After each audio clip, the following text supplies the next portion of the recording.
All right, everybody, welcome back. So if you've been watching the channel for the past couple years, I think my parents had their place timbered, and then my sister had a house built. So there's a lot of easy to get to firewood that's all stacked up. The logs are all stacked up, and they want me to cut it up before it goes to waste because no one else burns firewood other than when they go on their camping trips. So for the past couple years, what I would do is I'd go cut it and load it into the bed of the truck and the trailer, drive it back here, and then take it around back to the back side of the garage, and then I would unload it, but I would stack it just to make it dry a little bit quicker. So we've already handled it twice. So what I'm trying to do this year is to cut down on my handling of the firewood. So what we're doing this year is I'm taking the IBC totes that I've bought here the past year or so, and I take an empty one up there and load it up right there at the firewood pile at my parents' house. So now what I'm going to do is I'm going to go get the tractor, and then we're going to take this off and we're going to go set it right beside the house, and then it's ready to go.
All right, so now I got two full totes, and I'm right beside the basement here, and probably here in the middle of October I'm going to go ahead and cover the tops of them just to keep them a little bit more dry. But as you can see, this was all split back in the spring, and look how nice they dry inside these totes. It gets sun, it gets airflow, and then this was split here in the middle of the summer, maybe beginning the middle of the summer there, and it's got some drying to do yet, but like I said, they dry quick, and plus I've been splitting them a little bit smaller, trying to just get them to dry faster since I have so much firewood up there. But yeah, I had to use the XR 4040. Obviously the MT 225S is just too small to be able to handle a full tote of firewood, and this one here, you can feel it up. If I didn't have loaded tires, I think my back tires would come off the ground a little bit, but since I have loaded tires, I'm good to go without ballast weight on the back. But yeah, so what I'm going to do, I'm going to burn one tote, and I've already got firewood cut there at Mom and Dad's. So I'm going to burn a tote, and then I'll take that one to Mom and Dad's, fill it up, and then meanwhile, we'll be burning out of this tote. So that's my plan for this winter, because like I said, we used to unload there behind the garage, and I would stack it. Well, then I'd either get the side-by-side out or a wheelbarrow and go over there, load it up, and then drive over here and then unload it again and bring it inside the house. So this is eliminating at least 2 times of handling the firewood, and that's going to save time and save energy from dealing with moving firewood around. So really it would be nice to get a couple more of those IBC totes and have about 3 or 4 of them, and then be able to switch them out. That way, if you had a stretch of bad weather for 2 or 3 weeks, you have enough firewood and not have to worry about making the trip up to mom and dad's. But either way, I still got firewood in my shed. Well, we got that done just in the nick of time. It's raining now. So let me show you what I've been working on inside here in the garage. Well, it's actually been raining for the past couple days, so that's why I've been out here putting up cabinets here inside the garage. And these cabinets, they came from my grandparents' place. These were my Pap's cabinets. He had them in his old shop at their old house, and then whenever they moved to their new house, he took them with him. He had them in his garage. But what I like about them is, if you look at the stickers, there's a bunch of old different coal mine stickers on there, and it just makes me think of him. So these aren't just metal cabinets to me, but that's the ones that I got put up yesterday. That's going to help me to get this place finally organized. There's another one of the stickers, and then of course all the magnets. He always had them, and he had tools all over them. That's what I'm going to do. But yeah, I mean, they used to be in their kitchen in their old house, but they make some nice garage cabinets. So once I get done finishing hanging up all these cabinets, what I want to start working on next in the garage is to get this wood stove piped up, right? Of course it's got to get cleaned off, but the pipe goes through the wall, but there's not a pipe going up to the roof. So I need to work on that. My dream would be to have all this organized, have a log rack here, come out here with a cup of coffee, get the fire going. And then my neighbor told me that he would come down and help me get this Ford 1957 Ford 850, my Uncle Mike's tractor. He told me he'd come down and help me get this running again, because he's good with these old tractors and I'm not. All right, so if you saw the title of this video, you saw that we're making changes to the farm and we're making changes to the channel. So first off, with the farm, we've been cutting back on livestock, whether we wanted to or not. If you don't know, all of our chickens were killed, and we're going to be working on that. I'm off next week. We're going to be working on the chicken run, and I've also got a new chicken coop door I'm going to install. But we lost all of our chickens to the raccoons. They went in there and killed them all, and so we're out of them. And then here recently, Kelsey has sold all the goats. And before we talk about why, the first guy sent some guys down, and I think they put him in a truck, the buck, and then the other guy came to buy 3 of them, and he put the buck and the 2 does in, and he put them in the back of a nice Jeep Wrangler. And Kelsey came in the house, and from carrying the buck, she stunk so bad, and I'm just like, what's this guy doing, you know, putting the goats in a nice vehicle like that? But anyway, the goats are gone. So we do have the 6 feeder pigs still, and they're going to be going to the butcher here first week in November. I got to take 3, and they couldn't take all 6, so I'm going to have Dad take the other 3 the second week, because we're going to be down at the dealer show in Orlando for LS.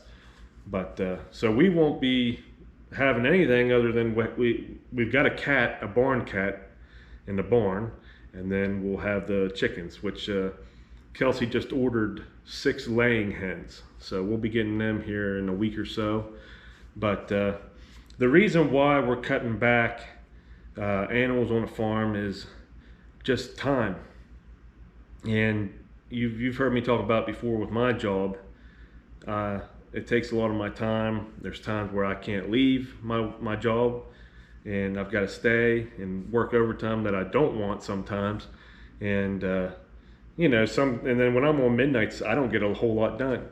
I'm just tired all the time, And then the main reason is because Kelsey's in there homeschooling 3 girls right now.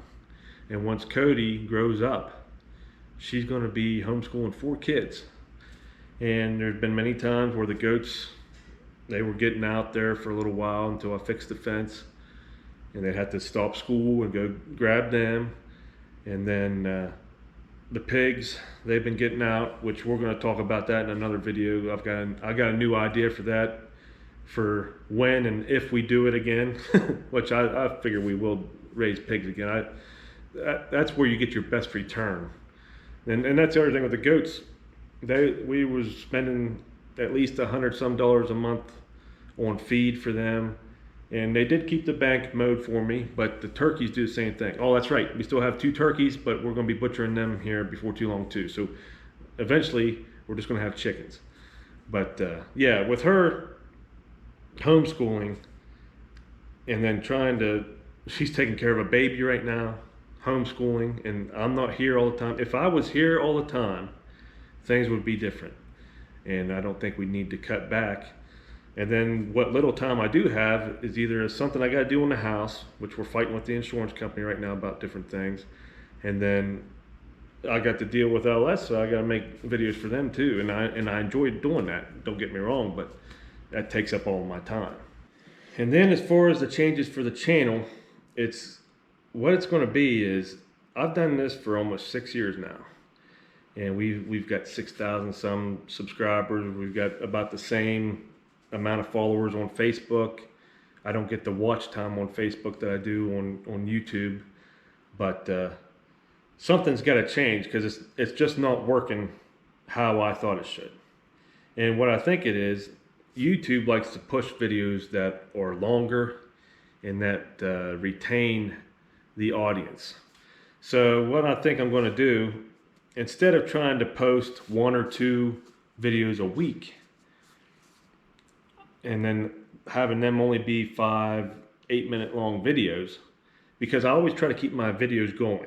Like, I don't want you to be bored with them like you probably are now listening to me, but I just wanted to explain myself.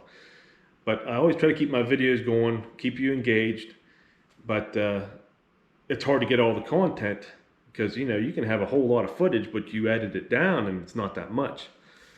So what I think I'm going to do is, you might not see me post for a week or 2, or maybe more, because I'm going to try to keep accumulating content and then put it all together in one big video, and then just have it longer, and then we'll see how that works. I think that might help our channel out, because you do all this work and you want it to succeed. And I do this for the family, because I've always hoped that one day, maybe we could live off this and do this full time. That would be the dream.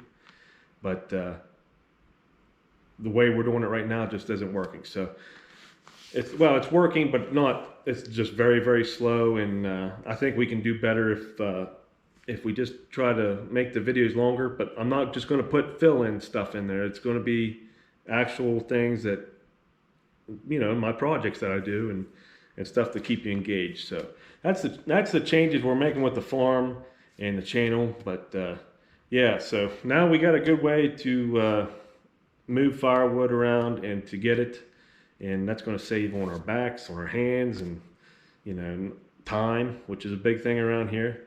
So I hope you like this video, and I hope this has explained what all we're doing here. And if you like the channel, we'd love to have you subscribe and keep up with what we're doing. So until next time, thanks for watching.